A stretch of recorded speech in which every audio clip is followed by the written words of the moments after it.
Moving on from question 11 of reading comprehension drill set number 5 over at lawhub.lsac.org. And we've got a relatively lengthy question and answer choices. So remember that I can't get bogged down in any one question. So if you feel like this one's going to set you back in your pacing of roughly 8 to 10 minutes per passage, in a reading comprehension section, you might decide to leave this and come back to it because I'm going to have to reread here. I'm being asked about the African Hispanic experience specifically, and it's probably just a somewhat time consuming endeavor. But for this video, we will read the stem first, of course.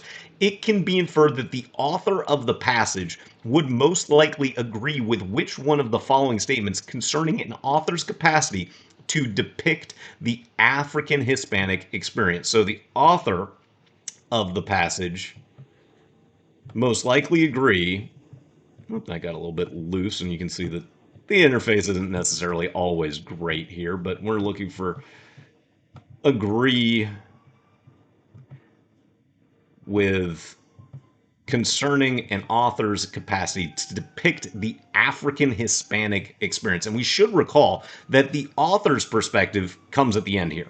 And we know that the author believes Jackson's analysis has problems, and you can't distance Guillen or potentially other Black writers from the overall non-Black Hispanic context that they find themselves in this milieu of the 1920s and 1930s Latin American, African Hispanic writer situation. So, starting with choice A, validating only the representations of his African Hispanic consciousness found in works written by Black writers is a flawed approach because many of the most convincing portraits of any racial group are produced by outsiders.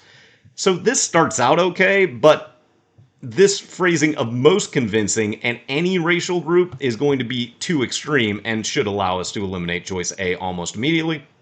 Then choice B, African Hispanic writers, because of their personal experience with African Hispanic culture, are uniquely capable of depicting authentic Black characters and experiences. Well, again, this is going to be Jackson's position, not the author's position. So B is a direct reversal of the information in the passage. Then choice C, while seeking an authentic representation of the African Hispanic experience in the works of Black writers may provide valuable insights. It is fallacious to attribute authenticity solely on the basis of the race of the author. Well, maybe, right? We know that this part is certainly something that the author would agree with. You can't just say race is the only thing.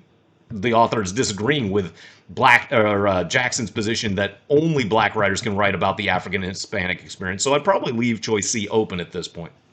Then choice D, although both Black and non-Black writers are equally capable of representing the African Hispanic experience, their contributions to African Hispanic literature should be considered separately. Well, no, they're not considered separately. They should be integrated, as evidenced by that final paragraph from the author. And then lastly, choice E, the styles and themes relating to the African Hispanic experience that are found in writings by Black authors should serve as the models by which writings by non-Black authors are judged for their authenticity. Again, this is basically Jackson's position, not the author's position, which would make this a reversal of the information in the passage. And of course, we probably would have selected C a little while ago because we already, by understanding the passage overall, are able to identify what the author's position is on the topic at hand.